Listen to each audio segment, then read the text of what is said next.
नमस्कार प्यारे साथियों। बिहार जीएस का जो क्लास शुरू किए हुए हैं, इम्तियाज अहमद का जो बुक है, इसे हम लोग कवर कर रहे हैं। इससे पहले अगर देखा जाए तो इसका 2 वीडियो पूरा करा चुके हैं, जिसमें प्रश्नों की संख्या लगभग अगर देखा जाए तो 150 से अधिक करा दिए हैं। इससे पहले आज जो टॉपिक है ये गुप्तकालीन बिहार है, तो यहाँ से शुरू करना है। चंद्रगुप्त प्रथम का राज्याभिषेक हुआ था। क्वेश्चन नंबर 1 है कि चंद्रगुप्त प्रथम का राज्याभिषेक हुआ था, ये कहाँ हुआ था? तो पाटलिपुत्र में हुआ था। राइट आंसर डी हो जाएगा। क्वेश्चन नंबर 2 है चंद्रगुप्त के पाटलिपुत्र में राज्याभिषेक और गुप्त वंश की स्थापना का वर्ष है। तो देखिए ये जो क्वेश्चन है काफ़ी महत्वपूर्ण क्वेश्चन है, और जो क्वेश्चन जितना इजी देखने में लगता है वहाँ गलती होने का संभावना अधिक होता है, तो इसको थोड़ा ध्यान से देखिएगा, क्योंकि यहाँ पूछा जा रहा है किसके बारे में? तो चंद्रगुप्त प्रथम के बारे में पूछा जा रहा है। इसका जो राज्याभिषेक हुआ था कब हुआ था? तो 320 ईस्वी में हुआ था, यानी कि यहाँ एडी में कर सकते हैं। अगर वहीं अगर कल बताए हुए थे कि अगर क्वेश्चन पूछ दिया जाए कि चंद्रगुप्त मौर्य अगर पूछा जाए तो इसका कब हो जाएगा? तो 320 बीसी हो जाएगा। आगे क्वेश्चन है किस शासक ने वैशाली के लिच्छवी राजकुमारी कुमार देवी से विवाह किया था? अच्छा, तो यहाँ देखिएगा, कोई कुमार देवी मतलब कि कुमारी कोई लड़की देवी, मतलब ये प्रथम बार किसी से विवाह विवाह करेगी, तो प्रथम, तो इसमें क्या होगा कि चंद्रगुप्त प्रथम हो जाएगा। यहाँ द्वितीय तृतीय आपको ऑप्शन में दे दिया जाएगा, तो वहाँ कन्फ्यूजन अधिक होगा, इसलिए बता दिए हैं। तो इसका राइट आंसर जो हो जाएगा ये क्या हो जाएगा? सी हो जाएगा। चंद्रगुप्त प्रथम ने 320 ईस्वी में महाराजा धीराज की उपाधि धारण की थी, तो ये कहाँ किया गया था? क्वेश्चन पूछा जा रहा है, तो ये पाटलिपुत्र में किया था। तब महाराजा धीराज की उपाधि, क्वेश्चन है कि यहाँ से भी पूछा जा सकता है इसमें किसने महाराजा धीराज की उपाधि धारण की थी? तो चंद्रगुप्त प्रथम ने। तो 320 ईस्वी अभी देखे हैं, इस समय इसके द्वारा क्या हुआ? तो गुप्त संबंध का भी संचालन किया गया हुआ था, प्रचलन किया गया। तो गुप्त संबंध किसके द्वारा? था चंद्रगुप्त प्रथम के द्वारा। इसका समय भी पूछा जाता है, तो 319 से 20 ईस्वी। किस शासक ने स्वयं को लिच्छवी दोहित्र कहा है? महत्वपूर्ण क्वेश्चन है ये भी। तो समुद्रगुप्त ने इसे कहा जाता है, क्या कहा जाता है? समुद्रगुप्त को तो लिच्छवी दोहित्र कहा जाता है। बिहार के गुप्त शक्ति के संगठन का श्रेय दिया जाता है, तो किसे? तो चंद्रगुप्त द्वितीय को दिया जाता है।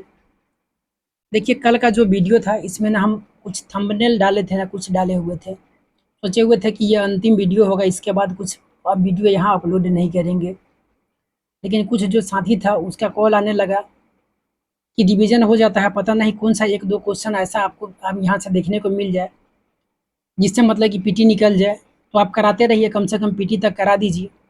तो ठीक है, चलिए यहाँ जो एग्ज़ाम है, एग्ज़ाम से 1-2 दिन पहले तक 1-2 वीडियो डेली अपलोड कर देंगे। माफ़ कीजिएगा, जो अंतिम समय में थोड़ा हम भी थोड़ा कुछ डिप्रेशन में थे, इसलिए सोचे कि अब इसको बंद कर देते हैं, लेकिन चलिए कोई ना, करा ही देते हैं। गुप्त साम्राज्य की राजधानी थी, तो इसका जो राजधानी था क्या हो जाएगा? तो पाटलिपुत्र। देखिए राजधानी अगर किसी का भी पूछा जाए, अधिकांश का इसमें अगर आपको देखने को मिलेगा, ये पाटलिपुत्र ही देखने को मिलेगा। किस शासक ने श्रीलंका के राजा मेघवर्मन ने गया में एक बौद्ध मठ स्थापित करने की अनुमति मांगी थी? देखिए यहाँ ये भी क्वेश्चन काफ़ी महत्वपूर्ण है, इस पर ध्यान दीजिएगा। किस शासक से? श्रीलंका के राजा, श्रीलंका के राजा मेघवर्षण। अच्छा देखिए ये भारत हो गया, ये दक्षिण भारत हो गया, और यहाँ जो नीचे है क्या है? तो ये श्रीलंका है। श्रीलंका में हम लोग कैसे जा सकते हैं? तो समुद्र से जाएंगे, ठीक है ना, समुद्र को तैर करके ही ना जाएंगे। तो इसे याद रखिएगा कि किस शासक से श्रीलंका के राजा मेघवर्मन ने गया में एक बौद्ध मठ स्थापित करने की अनुमति मांगी थी। ये कहाँ? तो गया में। इसका जो राइट आंसर हो जाएगा समुद्रगुप्त से। नालंदा विश्वविद्यालय के स्थापना का युग है, तो नालंदा विश्वविद्यालय जानते ही होइएगा। तो गुप्त, यहाँ पूछा जा रहा है कि किस स्थापना का युग है? तो गुप्त जो साम्राज्य था इस समय किसके द्वारा किया गया हुआ था इसका? तो कुमार गुप्त के द्वारा नालंदा विश्वविद्यालय का संस्थापक था। नेक्स्ट क्वेश्चन यही आ गया, ठीक है, तो कुमार गुप्त हो जाएगा राइट आंसर, इसका डी हो जाएगा। ये महत्वपूर्ण क्वेश्चन है, इसको हल्के में मत लीजिएगा, ठीक है। आते हुए जानते हैं कि इस क्वेश्चन का आंसर आप लोग को पता होगा, लेकिन इसको हल्के में नहीं लीजिएगा। बोध गया के महाबोधि मंदिर की स्थापना हुई, ये गुप्त काल में ही किया गया था। चीनी यात्री फाहियान कितने समय तक पाटलिपुत्र में रहा था? तो ये 3 वर्ष यहाँ रहा हुआ था। फाहियान भारत भ्रमण पर आया था, इसका उद्देश्य बौद्ध पांडुलिपियों का क्या है, तो ये प्राप्त करना था, जानकारी प्राप्त करना था, इससे पांडुलिपियां जो है ये प्राप्त करना था। एक और क्वेश्चन यहाँ 3 वर्ष रहा था, लेकिन 2 वर्ष और रहा हुआ था, कौन सा जगह है, ताम्रलिप्ति में 2 वर्ष रहा हुआ था। आर्यभट्ट का संबंध किस नगर से था, तो आर्यभट्ट का संबंध ये पाटलिपुत्र से हो जाएगा, राइट आंसर डी हो जाएगा। गुप्त काल में एक सुंदर कार्तिकेय की मूर्ति किस जिले से प्राप्त हुई है, तो यहाँ जिला पूछा जा रहा है। गुप्त काल की एक सुंदर क्या है, तो कार्तिकेय की मूर्ति है, यह शाहाबाद से प्राप्त हुआ है। बिहार में 7.5 फीट ऊंची बुद्ध देव की एक पीतल की मूर्ति कहाँ से प्राप्त हुई है, तो अगर ये पूछा जाए तो ये सुल्तानगंज से प्राप्त हुआ है, राइट आंसर बी हो जाएगा। राजगीर के मणि नाग मंदिर में पत्थर पर खोदे हुए गणेश, विष्णु तथा नाग नागिनों के चित्र है, ये किस काल के हैं, तो ये गुप्त काल के हैं। किस काल के हैं, तो ये गुप्त काल के हैं। राजगिरी में स्थित जरासंध की बैठक का निर्माण किस काल में हुआ माना जाता है, तो ये गुप्त काल में। जरासंध का जो बैठक हुआ था ये गुप्त काल में कहाँ हुआ था, तो राजगिरी में हुआ था, या राजगीर जो भी कहिए। तुरभुक्ति इसका जो है आधुनिक दरभंगा का राज्यपाल था, तुरभुक्ति उस समय नाम था, अभी देखा जाए तो ये आधुनिक दरभंगा। तो इसका कौन राज्यपाल था, तो गोविंद गुप्त इसका राज्यपाल था। जो चंद्रगुप्त द्वितीय का क्या था, तो ये छोटा पुत्र था।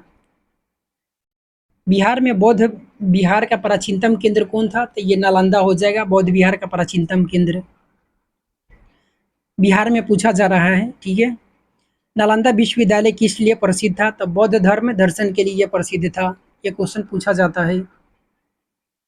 नालंदा में अवस्थित भारतीय विश्वविद्यालयों में फाहियान किसके शासन के दौरान आया था, तो चंद्रगुप्त विक्रमादित्य या द्वितीय के समय में ये आया हुआ था, राइट आंसर इसका सी हो जाएगा। किसने यह निर्णय किया कि मध्य भारत के सभी देशों में मगध देश में सर्वाधिक नगर थे।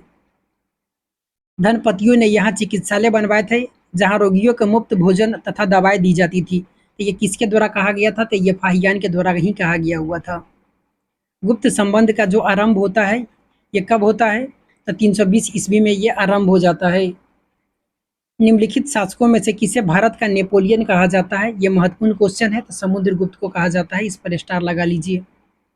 सौराष्ट्र और मालवा क्षेत्र की विजय किस गुप्त शासक ने की थी, या सम्राट ने की थी, तो चंद्रगुप्त द्वितीय विक्रमादित्य के द्वारा किया गया हुआ था। किसका, तो सौराष्ट्र और मालवा क्षेत्र का ये जीत लिया था। प्रयाग प्रशस्ति के रचयिता, देखिए यहाँ प्रयाग प्रशस्ति के रचयिता के बारे में पूछा जा रहा है, तो रचयिता में किसका नाम हो जाएगा, तो हरिसेन का नाम हो जाएगा, राइट आंसर बी हो जाएगा। किस गुप्त सम्राट ने दक्षिण भारत में सफल सैनिक अभियान किए थे, तो समुद्रगुप्त के द्वारा किया गया था, राइट आंसर बी हो जाएगा। प्रयाग प्रशस्ति में किस सम्राट के विजय अभियानों की चर्चा है, तो किसका, तो समुद्रगुप्त का ही है। गुप्त साम्राज्य के पतन का क्या कारण था, तो हुनों का आक्रमण, प्रशासन का सामंती स्वरूप, कमजोर शासक। लेकिन आर्थिक संकट अगर दे दिया जाए तो ये कारण नहीं था, तो कारण पूछा जा रहा है कि कौन सा था, तो 1, 2 और 3 हो जाएगा, तो राइट आंसर इसका सी हो जाएगा। मगध पर मिहिर कुल का आक्रमण किस शासक के समय में हुआ था, तो यह नरसिंह गुप्त के समय में हुआ था। कहाँ, तो मगध पर मिहिर कुल का, किसका, तो मिहिर कुल का आक्रमण हुआ था। इस समय अगर पूछा जाए शासक कौन था, तो नरसिंह गुप्त था। गुप्त काल ज्ञान विज्ञान के विकास का स्वर्णिम कहा जा रहा है कि यह युग था। इसमें योगदान करने वाले विद्वान कौन थे, तो वराहमिहिर, आर्यभट्ट, ब्रह्मगुप्त। लेकिन पाणिनि यहाँ नाम नहीं आएगा, ज्ञान विज्ञान के क्षेत्र में यहाँ दिया जा रहा है, ठीक है, इस पर ध्यान दीजिएगा। पाणिनि किससे, तो अष्टाध्यायी,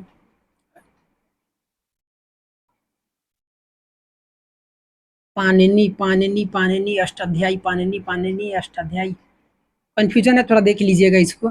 मगध के परवर्ती गुप्त शासक, आगे जो टॉपिक है, मगध के परवर्ती गुप्त शासक। मगध के परवर्ती गुप्त शासक गुप्त वंश का संस्थापक था, तो गुप्त वंश का अगर पूछा जाए संस्थापक, मगध के परवर्ती गुप्त वंश का, यहाँ परवर्ती गुप्त वंश पूछा जा रहा है, तो कृष्णगुप्त हो जाएगा, राइट आंसर ये हो जाएगा। अगर इसका शासन काल देखा जाए तो 510 से 525 ईस्वी तक रहा, यानी कि 15 वर्षों का इसका शासन काल रहा। मगध के किस परवर्ती गुप्त शासक ने मौखरी शासक को पराजित किया था, तो ये कुमार गुप्त तृतीय ने पराजित किया था। किसको, तो मगध के किस परवर्ती गुप्त शासक ने मौखरी शासक को पराजित किया था, तो कुमार गुप्त तृतीय ने पराजित किया था।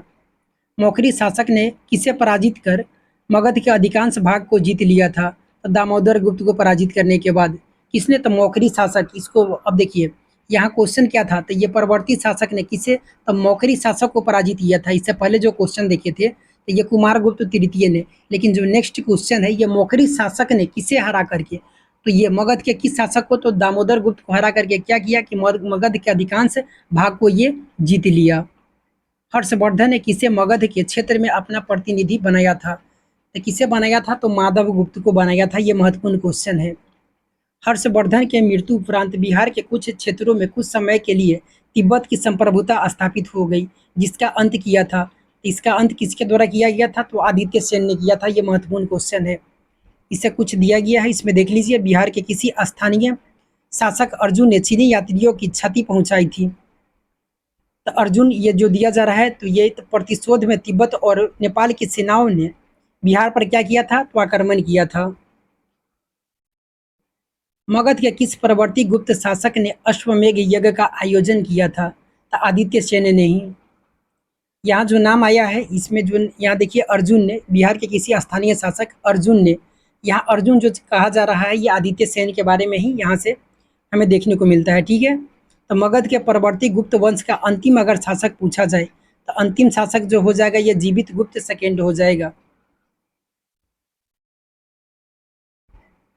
मगध के किस परवर्ती गुप्त शासक को असंख्य शत्रुओं का विजेता कहा गया है, तो ये कृष्णगुप्त को कहा गया है। ये महत्वपूर्ण क्वेश्चन है ये। तो कृष्णगुप्त राइट आंसर इसका ए हो जाएगा। मगध के परवर्ती गुप्त शासक और उसके उपाधियों को सुमेलित कीजिए। ठीक है, तो हर्षगुप्त, कुमारगुप्त, जीवित गुप्त और आदित्य सेन। इसका जो राइट आंसर हो जाएगा सी हो जाएगा। 2 4 3 1। ये हर्षगुप्त तो 2, यानी कि हर्षगुप्त जो ये वीर वीर योद्धा अगर देखा जाए तो ये वीर योद्धा। उसके बाद में कुमारगुप्त तो ये बताए हैं, तो कुमारगुप्त क्या, तो महाराजा धीराज। उसके बाद में जीवित गुप्त, अगर आदित्य सेन, इसमें जीवित गुप्त 2 4 3 1 हो जाएगा। तो जीवित गुप्त हो जाएगा राजाओं में सिरमौर, क्षितिज चूड़ामणि। अगर ये अगर दे दिया जाए तो ये सब कुछ नया नया देखने को मिल रहा है। ठीक है, तो जीवित गुप्त राजाओं में सिरमौर, और आदित्य सेन तो ये परम भट्ट टारक हो जाएगा महाराजा धीराज। ये महत्वपूर्ण क्वेश्चन है, इसको देख लीजिएगा। ठीक है, मगध के किस परवर्ती गुप्त सम्राट के बारे में कहा गया है कि उसने समुद्र तट तथा हिमालय के शत्रुओं को जीता था, तो ये जीवित गुप्त के बारे में कहा जा रहा है। तो राइट आंसर डी हो जाएगा। हर्षवर्धन की मृत्यु के बाद मगध के अंतर्गत एक विस्तृत साम्राज्य स्थापित करने वाला प्रथम शासक था, तो ये कौन था, तो आदित्य सेन ही हो जाएगा। राइट आंसर ए हो जाएगा। मगध के किस परवर्ती गुप्त शासक सम्राट के शासनकाल में चीनी राजदूत वान हुएन से भारत की यात्रा किया था, तो ये किसके समय में, तो आदित्य सेन के समय में यह आया हुआ था। क्या नाम है इसका, तो वांग हुएन तसे। मगध के परवर्ती गुप्त शासकों का सही क्रम पूछा जा रहा है, तो इसमें सही क्रम जो हो जाएगा इसका राइट आंसर बी हो जाएगा। कुमारगुप्त, हर्षगुप्त, जीवित गुप्त, कुमारगुप्त, कृष्णगुप्त पहले हो जाएगा। सॉरी, ये कृष्णगुप्त और अंतिम आदित्य सेन। उसके बाद में यहाँ देखे है ना कि जीवित गुप्त जो द्वितीय था ये अंतिम था, लेकिन इसका आगे का क्रम यहाँ नहीं है, यहीं तक दिया गया हुआ है, तो यहाँ तक याद रखिए। ठीक है, राइट आंसर बी हो जाएगा। कृष्ण हर्ष जीवित, ये जीवित गुप्त प्रथम है ये। आगे का जो टॉपिक है गुप्तोत्तर युग और बिहार है। तो चीनी यात्री इत सिंह बिहार का भ्रमण किया, लगभग कब किया, तो 673 ईसा पूर्व में किया। ये क्वेश्चन को पूछा गया है बीपीएससी 40वीं में, तो इसलिए इसको ध्यान दीजिएगा। क्वेश्चन जो रहता है पूछा हुआ क्वेश्चन रिपीट होता है। तो 673 ईस्वी में किया था इत सिंह बिहार का भ्रमण। 675 ईस्वी से लगातार ये 10 वर्षों तक नालंदा विश्वविद्यालय में क्या किया था, तो शिक्षा प्राप्त किया। हर्षवर्धन के समय में बिहार राज्य में कौन सा विश्वविद्यालय प्रसिद्ध था, तो हर्षवर्धन के समय में नालंदा विश्वविद्यालय जो था ये प्रसिद्ध था। चीनी यात्री वेनसांग ने किस विश्वविद्यालय में अध्ययन किया था, तो ये नालंदा विश्वविद्यालय में 5 वर्षों तक ये अध्ययन किया था, 635 से लेकर के 640 ईस्वी तक। वेनसांग ने पाटलिपुत्र की यात्रा किस वर्ष में की थी, तो वेनसांग अभी देखे हैं कि 635 से ये 640 तक कहाँ, तो नालंदा विश्वविद्यालय में ये अध्ययन किया था। बोध गया का महाबोधि वृक्ष को क्षति पहुंचाने वाला शासक कौन था, तो ये शशांक हो जाएगा। ये महत्वपूर्ण क्वेश्चन है। बंगाल का शासक था जो क्रूर और क्या था, तो धर्मांध था। धर्म में ये अंधा हो चुका था, इसी को धर्मांध बोला जाता है। मतलब कि अपने ही धर्म में अंधा हो जाना, किसी दूसरे धर्म को इज्जत सम्मान मान प्रतिष्ठा ना दे पाना। पाल वंश के संस्थापक थे। आगे का जो टॉपिक है ये पालकालीन बिहार, यहाँ से क्वेश्चन पूछा जाता है।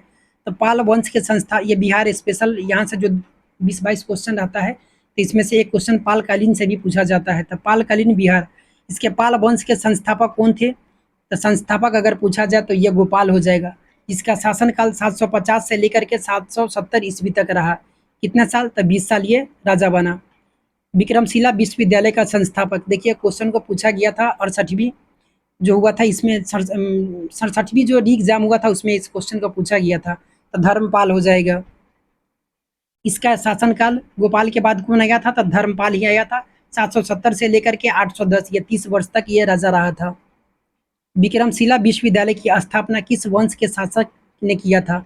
या विक्रमशिला, देख रहे हैं अभी हम लोग क्या पढ़ रहे हैं? तो पाल वंश है, ठीक है, तो पाल वंश हो जाएगा। आधुनिक बिहार के किस जिले में विक्रमशिला विश्वविद्यालय स्थित है? तो यह कहाँ देखने को मिलता है? तो ये भागलपुर, यह भागलपुर पाथरघाट में स्थित था। नालंदा महाबिहार को आर्थिक अनुदान देने वाला शासक कौन था? तो हर्ष, धर्मपाल और देवपाल, इस तीनों का नाम आता है। तो राइट आंसर ए हो जाएगा। मुंगेर, जो बिहार, मुंगेर यानी कि बिहार को अपनी राजधानी बनाने वाला पाल शासक कौन था? तो ये देवपाल था। तो राइट आंसर इसका बी हो जाएगा। देखिए ऐसा क्वेश्चन अगर जब पूछ दिया जाता है तो इसमें देवपाल का ऑप्शन नहीं रहता है, इसमें ऑप्शन ई हो जाता है। लेकिन अब अच्छा किया है कि ऑप्शन ई हट गया है। पता नहीं अब कैसा देगा, लेकिन सारे ही ऑप्शन देखने को मिलेगा एग्जाम में। हो सकता है कि वही जो चौथा ऑप्शन हो, इनमें से एक से अधिक या इनमें से कोई नहीं हो, वो भी हो सकता है। वो तो एग्जाम में ही पता चलेगा कि कैसा ऑप्शन वहाँ रहेगा। पाल शासकों द्वारा बौद्ध धर्म के किस संप्रदाय को विशेष प्रोत्साहन दिया गया? तो ये महायान शाखा जो होता है बौद्ध धर्म का, उससे अधिक प्रोत्साहन दिया गया। किसके द्वारा? तब पाल शासकों के द्वारा। किस शासक के काल में शैलेंद्र वंश के शासक ने नालंदा में एक बौद्ध मठ का स्थापना करवाया था? देखिए यहाँ नालंदा कहा जा रहा है। इससे पहले जो हम लोग समुद्रगुप्त के बारे में पढ़े हुए थे, देखे थे ना कि श्रीलंका का राजा जो मांगा हुआ था, ये गया में बनवाने के लिए मांगा था। लेकिन अभी नालंदा में ये किस शासक के काल में शैलेंद्र वंश के शासक नालंदा में ये मांगा था? तो किससे मांगा था? तो ये देवपाल से ही मांगा था। इसके लिए देवपाल ने क्या, तो 5 गांव भी दान दिया था। नालंदा विश्वविद्यालय के खर्च के लिए किसने 200 गांवों को दान में दिया था? तो किसने? तो धर्मपाल। तो राइट आंसर ये हो जाएगा। किस शासक ने उदंतपुरी बिहार शरीफ में बौद्ध विहार की स्थापना करवाया था? तो बिहार शरीफ उदंतपुरी याद रखिएगा, तो ये गोपाल हो जाएगा। किस शासक ने उदंतपुरी यानी कि बिहार शरीफ में बौद्ध विहार की स्थापना? ये महत्वपूर्ण क्वेश्चन है, तो गोपाल याद रखिएगा। किस काल में कांस्य की मूर्तियां, यहाँ देखिए कांस्य की मूर्तियां का निर्माण की एक उन्नत शैली का विकास हुआ? तो ये कहाँ? तो ये पाल काल में ही हमें देखने को मिलता है। किस सभ्यता को काष्ठयुगीन सभ्यता कहा जाता है? इसे बताइए। तो हड़प्पा सभ्यता को। बिहार में और यहाँ जो है ये पाल काल में, पाल युग में हमें क्या देखने को मिल रहा है? तो कांस्य की मूर्तियां का निर्माण। बिहार के पाल युग में कांस्य से निर्मित जो मूर्ति है, एक उन्नत शैली का विकास हुआ, ठीक है। कांस्य मूर्तियों के निर्माण के इस शैली के जो निर्णायक देन थी, ये किसका था? तो धीमन और बिठपाल का। ये नाम याद होना चाहिए, मोस्ट इंपॉर्टेंट नाम है, ये क्वेश्चन पर स्टार लगा लीजिए। पालकालीन कांस्य मूर्ति कलाकार धीमन और बिठपाल कहाँ के निवासी थे? तो ये नालंदा के निवासी थे। कहाँ के? तो नालंदा का। पालकालीन कांस्य प्रतिमाएं साक्ष्य में ढली है, इसका साक्ष्य मिलता है हमें कहाँ से मिलता है? तो नालंदा और कुकरीहार जो गया का क्षेत्र है, यहाँ से देखने को मिलता है। तो राइट आंसर ये हो जाएगा। पालकालीन मूर्ति कलाकार धीमन और बिठपाल समकालीन थे। तो ये किसके समकालीन थे? तो धर्मपाल और देवपाल, दोनों के ये समकालीन थे। तो राइट आंसर डी हो जाएगा। चित्रित पांडुलिपि अष्टसहस्रिक जो प्रज्ञा परमित और पंचरक्ष किस युग के है? तो ये किसका है? तो ये पाल युग का है। थोड़ा टेढ़ा मेढ़ा नाम है, लेकिन क्या कीजिए, याद रखिए। पालकालीन चित्रकला का भित्ति चित्र रूप कहाँ से प्राप्त हुआ है? तो ये कहाँ से प्राप्त हुआ है? तो ये नालंदा से प्राप्त हुआ है। राइट आंसर डी हो जाएगा। पाल शासक अपना आदेश प्रसारित करते थे, तो ये कहाँ से करते थे? तो पाटलिपुत्र से ही करते थे। राइट आंसर ये हो जाएगा। पाल काल में श्रीनगर भुक्ति कहा जाता था। देखिए अगर श्रीनगर भुक्ति कहा जाए तो ये मगध को कहा जाता था, ठीक है। लेकिन अगर संभवतः अगर पुंड वर्मन भुक्ति अगर दे दिया जाए तो ये अंग को कहा जाता था। ठीक है। श्रीनगर भुगती, तो नगर नगर अधिक हमें कहाँ, तो ये मगध के क्षेत्र में देखने को मिला, तो इससे याद रख सकते हैं कि श्रीनगर भुगती ये मगध में। लेकिन अगर पुंडवर्धन भुगती अगर पूछ दिया जाए तो ये अंग में हो जाता है। देवपाल की अनुमति से सुमात्रा के राजा बलदेव पुत्र ने कहा विदेशी विद्यार्थियों के लिए छात्रावास का निर्माण करवाया था, तो ये कहाँ देखने को मिल रहा है, तो ये नालंदा में करवाया था। राइट आंसर बी हो जाएगा। आगे का जो टॉपिक है मिथिला के कर्नाट शासक, तो मिथिला या तिरहुत के कर्नाट जो राज्य का उदय 1097-98 में किसके शासनकाल में हुआ। देखिए यहाँ उदय पूछा जा रहा है कि कर्नाट राज्य का उदय 1097-98 में, इस पर ध्यान दीजिएगा। तो ये जो हुआ था रामपाल के समय में इसका उदय देखने को मिलता है। लेकिन अगर क्वेश्चन पूछा जाए कि मिथिला का तिरहुत के कर्नाट राज्य का संस्थापक कौन था, तो संस्थापक से अगर पूछ दिया जाए तो ये नान्य देव हो जाएंगे। राइट आंसर बी हो जाएगा। ये क्वेश्चन पूछा गया है बीपीएससी में। मिथिला के कर्नाट शासकों की राजधानी कौन था, मतलब कि ये राजधानी कहाँ था, तो सिमरावगढ़। ये भी महत्वपूर्ण है, इस पर भी स्टार लगा लीजिए। कर्नाट वंश का अंतिम शासक अगर पूछा जाए तो अंतिम शासक जो हो जाता है ये कौन हो जाएगा, तो हरिसिंह हो जाएंगे। राइट आंसर बी हो जाएगा। कर्नाट वंश का पूर्णतः अंत हुआ कब, तक 1378 ईस्वी तक इसका पूर्णतः क्या हो गया, तो अंत हो गया। बिहार के किसके समय में पंजी प्रबंध का जो है ये विकास हुआ था, तो पंजी प्रबंध ये कर्नाट शासकों के समय ही देखने को मिलता है। और इसमें भी अगर सर्वाधिक पूछा जाए तो किसके समय, तो हरिसिंह के समय में देखने को मिला। तिब्बती इतिहासकार धर्म स्वामी तिरहुत आया था, तो कब आया था, तो 1 2 3 4 धर्म स्वामी जो तिरहुत में आया था, तो कब आया था, तो 1234 ईस्वी में आया हुआ था। तो इसका राइट आंसर क्या हो जाएगा, तो 1234 ईस्वी हो जाएगा।